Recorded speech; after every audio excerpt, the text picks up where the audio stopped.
अखेर 5 वर्षानंतर माझं चॅनल हे मोनेटाईज झालेलं आहे आणि तुम्हाला म्हणजे खोटं वाटत असेल तर तुम्ही एकदा चॅनलला नक्की जाऊन चेक करा की माझं चॅनल मी जुलै 2022मध्ये स्टार्ट केलं होतं. म्हणजे 22पासून तर 2026पर्यंत 22, 23, 24, 25, 26 असे 5 वर्ष मला एकूण लागलेले आहेत चॅनल मोनेटायझेशनसाठी.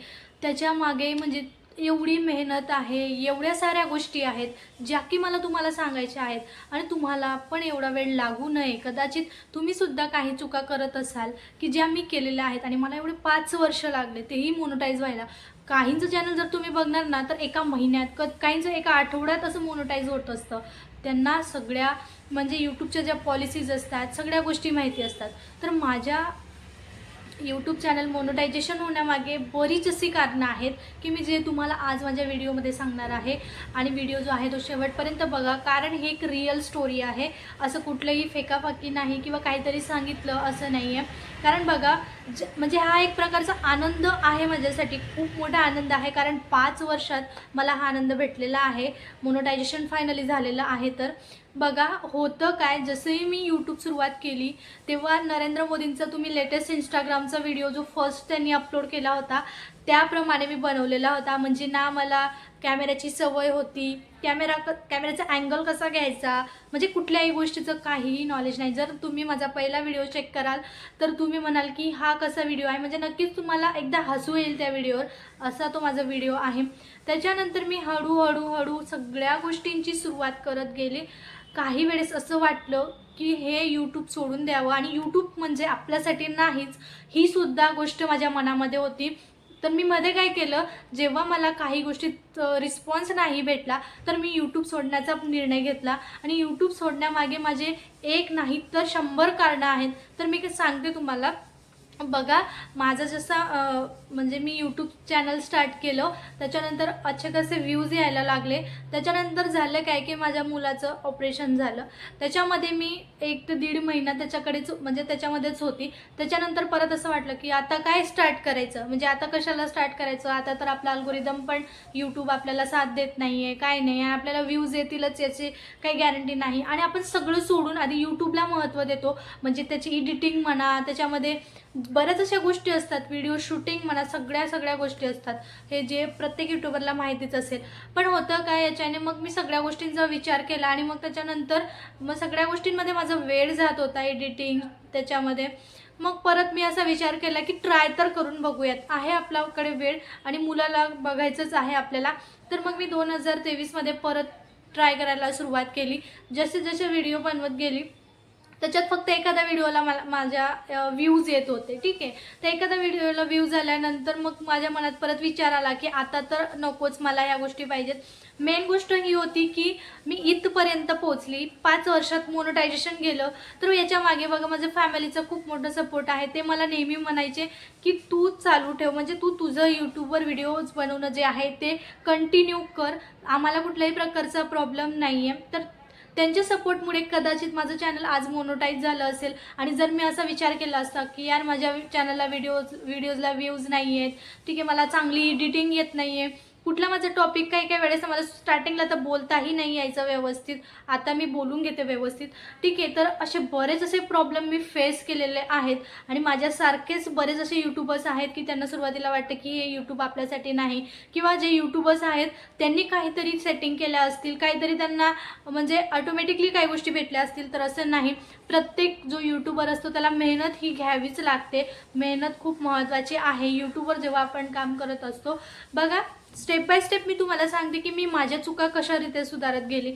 जर तुम्ही माझा पहिला व्हिडिओ बघाल त्याच्यात ना माझी एडिटिंग व्यवस्थित आहे, ना माझं बोलणं व्यवस्थित आहे, ना मी व्हिडिओ व्यवस्थित शूट केलेला आहे, नाही माझं टायटल चांगलं आहे, नाही माझं थंबनेल चांगलं आहे, एकही गोष्ट त्या ठिकाणी परफेक्ट नव्हती. तरी पण मी ट्राय केलं की व्हिडिओज हा सुरुवात अशीच होते. कुठलाही यूट्यूबर म्हणा त्याची सुरुवात, त्याचा पहिला व्हिडिओ तुम्ही चेक करा ना, त्याला एडिटिंग राहील ना, त्याला चांगलं बॅकग्राऊंड राहील ना, त्याला व्हॉइस व्यवस्थित राहील, सगळ्या गोष्टी हा पहिला यूट्यूबर फेस करत असतो. पण जसं जसं आपण व्हिडिओज बनवतो, एडिटिंग शिकतो, त्याच्यानंतर बऱ्याच अशा गोष्टी असतात ज्या आपण शिकत असतो. मी जसं जसं स्टार्ट केलं त्याच्यानंतर मग मी माझा नंतर मी एक ट्रायपॉड घेतलं छोटं की ज्याच्याने मी व्हिडिओ शूट करत होती, रेसिपीजचे व्हिडिओ शूट करायला लागली. मग ह्या गोष्टी होत गेल्या, पण व्ह्यूज जे होते ते येतच नव्हते. त्याच्यामुळे झालं काय, मग मी बरेच असे व्हिडिओज बघितले ज्याच्यात सेटिंग होत्या, काही बेसिक सेटिंग ज्या मी एकही सेटिंग केलेली नव्हती. सेकंड पॉईंट असा होता की एकही सेटिंग मला माहिती नव्हती. ते होम टॅब माहीत नव्हतं आणि होम टॅबच्या कुठल्या सेटिंग आहेत, कुठल्या ऑन करायच्या, कुठल्या ऑफ करायच्या, काहीच नव्हतं माहीत. मग मी ते परत 1 वर्षात त्या हळूहळू त्या गोष्टी शिकत गेली. त्याच्यानंतर मी माझं टायटल सुधारवलं, त्याच्यानंतर मी थंबनेल माझं इम्प्रूव्ह केलं, त्याच्यानंतर मी माझं जे मी व्हिडिओ शूट करते त्याची क्वालिटी थोडीशी वाढवली, त्याच्यानंतर बोलण्याची पद्धत चेंज केली. बऱ्याच अशा गोष्टी होत्या त्या मी माझ्या ह्याच्यामध्ये त्यांचा बदल घडून आणला. आणि बघा नंतर झालं काय, जसंही माझ्या चॅनल जे आहे ते ग्रो अप व्हायला लागलं तेव्हा मला परत एकदा म्हणजे माझा मुलगा परत आजारी पडला आणि परत त्याचं ऑपरेशनसाठी मला 1.5 ते 2 महिने हॉस्पिटलला जावं लागलं. असं झालं की म्हणजे असं वाटलं तेव्हा की आता तर मी बनवणारच नाही व्हिडिओज आणि काहीच नाही करणार. मग होतं काय, जसंही आपण एखाद्या वेळेस ड्रॉप करतो, व्हिडिओ बनवणं सोडून देतो, तेव्हा यूट्यूबला असं वाटतं की हा रेग्युलर नाही आहे किंवा हा जो यूट्यूबर आहे त्याला फक्त काय म्हणजे त्याला मोनेटायझेशन करून घ्यायचं असेल, पैसे कमवायचे असतील, पण तो कंटिन्युअस नाही आहे, तो रेग्युलर नाही आहे, तर मग तो लक्ष देत नाही यूट्यूब आपल्याकडे आणि आपले व्हिडिओ जे आहेत ते जास्त लोकांपर्यंत अजिबातच पोहोचवत नाही. तर ह्या गोष्टी झाल्या. परत तेव्हा ब्रेक केल्यानंतर मुलगा जो होता तो एकदम सिरियस होता आणि असं वाटत नव्हतं की तू परत येईल. मग असं वाटलं की आधी आपण मुलालाच बघूयात, यूट्यूब तर नंतर होतच राहील. हा झाला माझा 2024मध्येचा इन्सिडन्स.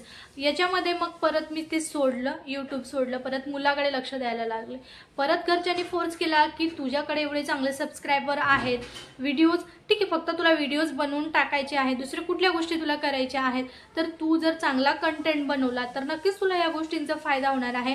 आणि मग मी परत एकदा सुरुवात केली. त्याच्यामध्ये निराशा, डिप्रेशन, सगळ्या गोष्टी म्हणजे मी हारून गेलेली होती की मला नको आहे, मला यूट्यूब करायचंच नाही आहे. एक डिप्रेस्ड होऊन जातं माणूस. रोज आपण त्याच्यामध्ये एवढ्या म्हणजे त्याची स्क्रिप्ट लिहा, त्याची एडिटिंग करा, त्याला रेकॉर्ड करा, अपलोड करा, डिस्क्रिप्शन लिहा, थंबनेल SEO त्याचा कंप्लीट करा. तरीही आपल्याला जर व्ह्यूज येत नसतील तर नक्कीच माणूस त्या ठिकाणी थोडा डिप्रेस्ड होतो. पण घरच्यांचा सपोर्ट असल्यामुळे मी त्या गोष्टी करत गेली. ठीक आहे, नाही तर नाही, आपल्याला कुठं म्हणजे व्हिडिओज बनवायला पैसे द्यावे लागत आहे, तर आपण फक्त करत राहायचं. तर मग 2025मध्ये सेम तसं झालं. मग 2025मध्ये पण माझ्या मुलाचं ऑपरेशन, म्हणजे तुम्ही असं म्हणाल की प्रत्येक वर्षी आतापर्यंत त्याचे 4 ऑपरेशन झाले जन्मापासून. तर प्रत्येक वर्षी त्याचं ऑपरेशन आणि त्याच्यामध्ये मग मी डिस्टर्ब व्हायची, पूर्ण फॅमिली डिस्टर्ब व्हायची. मग असं वाटायचं की मग घरचे सांगायचे की तू तुझे डेली ब्लॉग्स पण शेअर करू शकते, पण मी म्हणायची अरे यार मुलगा आहे आणि आपण काय तो म्हणजे त्रासामध्ये आहे आणि आपण काय त्याचा व्हिडिओ शूट करायचा आणि काय ते टाकायचं, म्हणून मी ती गोष्ट पण केली नाही. तर हा एक विषय होता माझा यूट्यूबवर व्हिडिओ बनवण्या मागे. ठीक आहे. आणि मग त्याच्यानंतर झालं काय, 2025मध्ये परत आमचं गेट टुगेदर फायनल झालं 2 ते 3 महिन्या अगोदर, दिवाळीच्या वेळेस 2025मध्ये. त्याच्यानंतर मग घरच्यांचा मला कॉल आला की तू तुझ्या मोबाईलमध्ये म्हणजे स्पेस व्यवस्थित करून ठेव, कारण आपल्याला बनवायचे आहेत रील्स, व्हिडिओज आणि खूप सारी मज्जा पण येणार आहे. तर आपण म्हणजे आमचं गेट टुगेदर होणार होतं डिसेंबर महिन्यामध्ये. तर मग त्यावेळेस मग परत डोक्यात असा विचार आला की चला काहीतरी आपल्याला इंटरेस्टिंग लोकांना दाखवायला मिळणार आहे आणि आपल्याला पण एक चांगला कंटेंट भेटणार आहे. तर मी तेव्हा पण ते व्हिडिओ शूट केले, पण त्याच्यानेही मला काहीच भेटलं नाही. म्हणजे असं म्हणणार तुम्ही, मी कंटिन्युअसली 8 ते 10 दिवस व्हिडिओज बनवले, त्याच्यानंतर परत प्रॉब्लेम आले. परत याचं ऑपरेशन 2026मध्ये, म्हणजे ह्या वर्षीसुद्धा त्याचं ऑपरेशन होतं मेमध्ये. पण मग मी असा विचार केला की चला आता जर फायनली झालेलं आहे तर तेव्हा मी मध्ये मग 1 महिना जो होता ना तो गॅप दिला. म्हणजे त्याचं मेमध्ये ऑपरेशन होतं, मी तेव्हा कम्युनिटी पोस्ट टाकत होती फक्त की नेमकं काय प्रॉब्लेम आहे. कारण बरेच जे माझे फॅमिली मेंबर्स म्हणजे जे माझे सबस्क्रायबर्स होते ते विचारत होते की व्हिडिओज का नाही येत आहे मॅडम. तर मग मी तेव्हा त्यांना सांगितलं की माझ्या मुलाचं ऑपरेशन आहे आणि मग कम्युनिटी पोस्टद्वारे मी ज्या माझ्या लेटेस्ट न्यूज होत्या त्या सबस्क्रायबरपर्यंत पोहोचवत होती. हा एक पॉईंट होता. मग 2026मध्ये जशीही मी कंटिन्यू 1 ते 1.5 महिना परत म्हणजे व्हिडिओ येणं बंद झालं आणि असं जर करत राहिले तर बघा यूट्यूबला काय पाहिजे असते, कन्सिस्टन्सी पाहिजे असते प्रत्येक यूट्यूबरची. जेवढी तुम्ही कन्सिस्टन्सी मेंटेन करणार तेवढाच तुमचा व्हिडिओ जास्त लोकांपर्यंत जाणार. ही खूप महत्त्वाची गोष्ट आहे, ठीक आहे. आणि ह्या गोष्टी आपल्याला लक्षात नाही राहत. आपण फक्त एकच विचार करतो, आता आपण 10 दिवस व्हिडिओ बनवून घेऊयात, नंतर जर ब्रेक दिला तर मग व्हिडिओ आपला रीच एवढी भेटत नाही व्हिडिओजला. आणि हे एक रिअल स्टोरी आहे बघा. मला 5 वर्षाचा अनुभव येऊन गेलेला आहे प्रत्येक गोष्टीतनं, की केव्हा कुठल्या गोष्टी केल्या पाहिजे, केव्हा कुठली सेटिंग केली पाहिजे, त्याच्यानंतर व्हिडिओ कसे पोस्ट केले पाहिजे, कसे बनवले पाहिजे. हे सगळ्या गोष्टी मी शिकलेली आहे, म्हणजे अनुभवातून शिकलेली आहे. असं कोणी मला शिकवलं नाही असं नाही. तर अनुभव येतो माणसाला आणि 5 वर्षाचा अनुभव हा कमी नसतो, ठीक आहे. आणि जेव्हा माझ्यासोबतचे यूट्यूबर्स होते म्हणजे त्यांनी पण व्हिडिओ स्टार्ट केलं होतं बनवायला, ते आता एवढी अर्निंग करताय, तर मला आता पश्चाताप होतो की कदाचित मी जर त्यांच्यासारखं कन्सिस्टन्स राहिली असती तर माझेसुद्धा व्हिडिओज लवकर माझं चॅनल मोनेटाईज झालं असतं, व्हायरल झाले असते आणि मी पण लवकरात लवकर कमवायला लागले असते, ठीक आहे. तर मग माझं आत्ता कुठं चॅनल जे आहे ते मोनेटाईज झालेलं आहे आणि त्याच्यासोबतच माझा जो ॲडसेन्स पिन आहे ना तोसुद्धा येऊन गेलेला आहे. ॲडसेन्स पिन आल्यानंतर आता मला माझं फर्स्ट पेमेंटसुद्धा लवकरच लवकर येणार आहे आणि मी तुम्हाला तो व्हिडिओसुद्धा शेअर करणार आहे. तर अशा खूप साऱ्या गोष्टी आहेत ज्या की मला तुम्हाला सांगायच्या होत्या आणि मी सांगितलेल्या आहेत. माझ्या जो एक्सपिरियन्स होता तो मी तुमच्यासोबत शेअर केलेला आहे आणि आशा करते की कदाचित म्हणजे हा जो माझा एक्सपिरियन्स आहे तो तुम्हाला तुमच्या लाईफमध्ये कुठंतरी 5 ते 10% जरी तुम्हाला यूज झाला, तुम्हाला समजला, तरी माझा व्हिडिओ बनवण्याचं म्हणजे एक मोटिव्ह पूर्ण होणार